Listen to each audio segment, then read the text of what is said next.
What's going on, everybody? Welcome to the E&J F1 podcast. We are two brothers with a love of Formula One and can't wait for this season to start. And we're just a couple days away from actual racing. FP1, can't wait for that. But before we get to that, we're going to talk about testing. Eric, how do you feel about testing, man? Where do I start in testing? So, I got all these, I got stats, I got telemetries, I got useless track data. We know that we're not racing right now. We're not racing. We're not showing cars.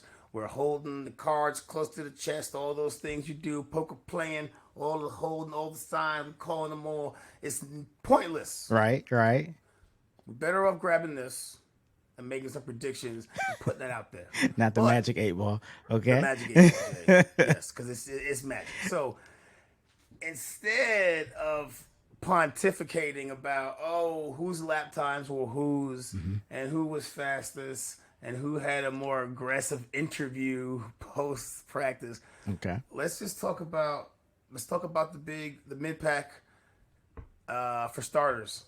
Okay, there's a couple guys, a couple teams I think we could kick around a lot and talk about as opposed to how they were doing last year. Okay. All right. Anyone in particular you want to talk about? You just want me to just fire off random? Actually, no. I'm going to jump out there. Aston Martin. Okay. Oh, excuse me.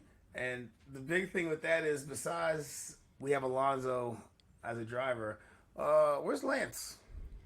Oh, well, Lance decided to do a Tour de Lance, I guess. I don't know. But, I hope he's all right, whatever. But he, hurt his wrist. I think something's fishy about that anyway. But, so he's going to be out. I want to say, who's racing in his spot? Damn, it's at the tip of my tongue. Dragovic. So Dragovic is Dragovic. Yeah. So he's racing in his spot. At least for this race, I figure wrist, dude. That's pretty much like a basketball player hurting his ankles. You know what I'm saying? So absolutely, you can't. You're an integral part of the car. Right. Wrist is nothing you can't do. So, right. Yeah. You got to turn. Right. So, yeah. They have a fast car though. They do have a fast car. Let's preface that. In testing, they have a fast car. Hold on. Where is he? Yeah, exactly. Yeah. In testing, they have a fast car. But the bigger headline, though, has got to be Fernando on the team. It's got to be. Oh, yeah. He brings a big racing IQ. He's definitely brings his own Fernando multi-championship toolbox. And I think it's going to make a big difference as the season goes on. Yeah. The engineers are going to benefit more than anybody because they're actually going to get some feedback. Not to say that, they haven't been getting it, but you're going to get seasoned feedback if somebody actually knows how to speak. Right. How to speak to the car, and say, hey, this is what's happening. This is what I need to happen in order for me to make this, go better. So, yeah. All right. Who you got next? Now, Haas. Ooh, Haas. The reason why that's Haas. Hold on. I got I got to do this. I got to do Haas. Yeah. Yeah, but all right, and Haas. Okay. So the big thing though are the two returning drivers. Yeah.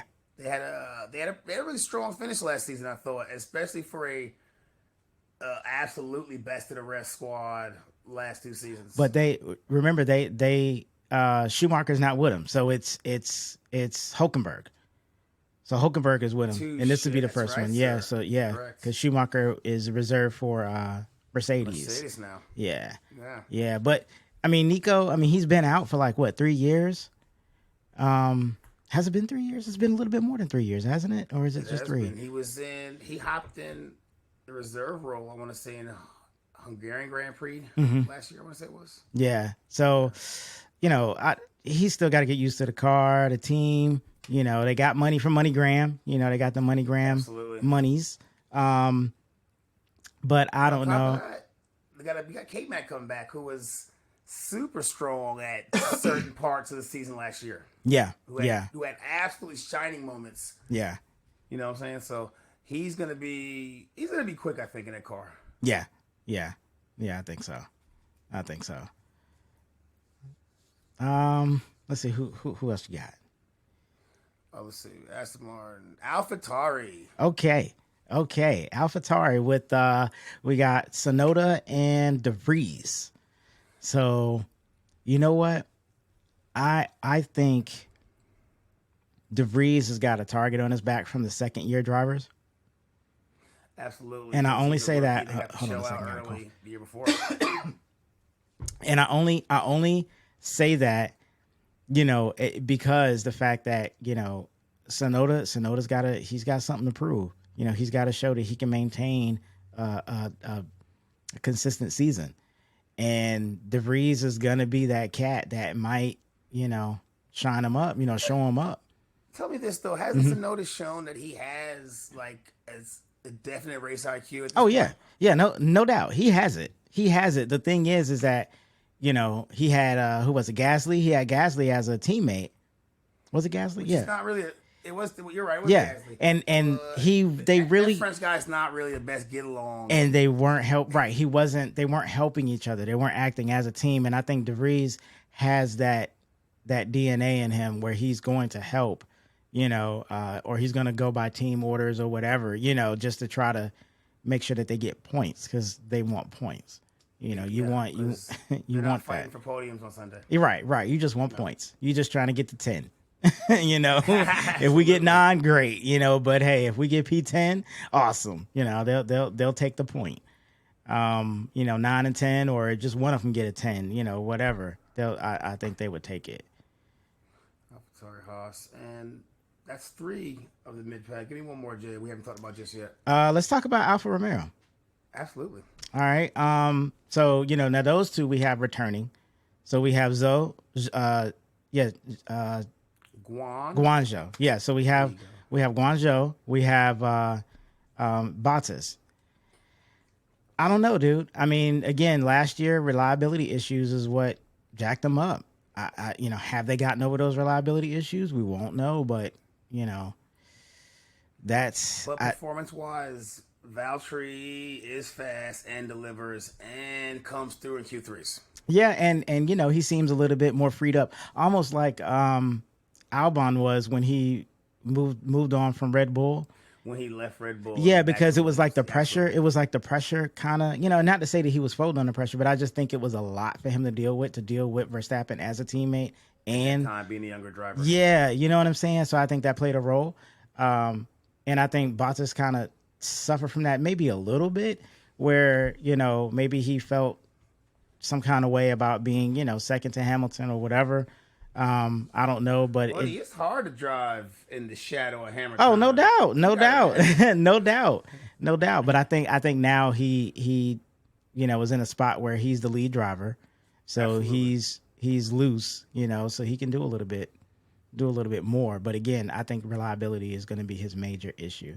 Well, the team's major issue because it was last year. And upgrade cycle. Do they have the money to do the upgrade cycle? Plus, you're going to Audi a little bit later. You know what I mean? So in 2026, you're going to Audi. That was big in the reporting. A lot of teams are going to be big on the upgrade cycles, and Haas being Haas, with Haas's budget, they're not going to have the same aggressive upgrade schedule as the rest of the mid pack. Well, yeah, with Haas and then, but with Alfa Romeo, I think you're talking about. I think you're going to get maybe half of a season of upgrade cycle, but I don't think they're going to spend a lot of money, knowing that, again, Audi is on the cusp, and they just need to survive, not be the last one or whatever. Just not be last. You know what I mean? Absolutely. Cool. All right. What else we got? We got let's see. Let's talk Alpine. Let's talk about Alpine. All right. How you feel about Alpine? So last year, you had Fernando and you had Esteban. Mm-hmm. Right? And Esteban is still there. Yep. Right. And now Esteban, I keep saying Esteban, but Esteban has to gel with another driver. Yep. For what, 3rd season in a row? Yep. And he's got a track record. He doesn't seem like the most agreeable Frenchman. Yeah, yeah, yeah, yeah. It seems a little.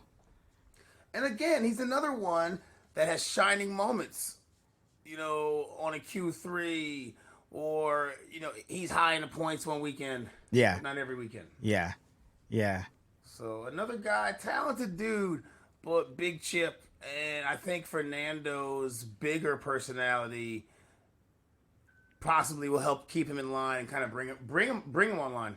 Well, with Alpine, guy. because remember, Alonso's not with him anymore. So I'm thinking last year. yeah, yeah. So now he's got to partner up with Gasly. And that's. Are we gonna have? Is the French connection gonna do it this year? I don't know, man. I don't know. French brothers. I don't know. They're gonna bring it together. I don't know. I don't know. We're gonna see. We're gonna see. Let's see who else we got. You know what? Let's talk Williams. Let's talk Williams. They definitely got a plus with the engineer. I forget the engineer's name from Mercedes. Absolutely. So I think it's a plus there. But again, how many upgrades can they do? What's the money looking like? Can they withstand, the bombardment of a whole race season? Will they be able to withstand that? Logan Sargent, you got a rookie on with them. And not even a rookie, Jonathan, but the only American driver on the grid so far this year. And actually, no, take it back. We have Kevin Magnussen is not American. Excuse me. But there's a little bit of pressure on them. I think from not only from on themselves to kind of make that happen, but then also from Liberty Media in a way, because again, the U.S. market is the market now to get into. Absolutely. So now we're gonna see what happens. We always forget that these guys are showing up for these feeder series as champions. Yes. You know what I'm saying? Yes. You're an F1 rookie, but you still got that. You got that,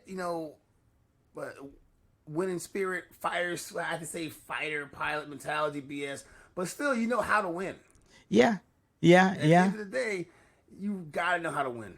But I think it's having that is a plus. But then you gotta have that, and you gotta learn how to deal with the rest of it, the drama, the all the things that can happen. Everything is just so, precise, and you're working with these big cars, and it just has to take a toll. You know what I mean? For example, when these guys do any kind of media, you ever notice off to the side, there's a handler waiting for him to snatch them out of an interview if something goes awry. Yes. So even on that level, these guys are taken care of. So they're definitely the tip of the spear, but a small part of a very big machine. Yes. So it's going to be interesting with them.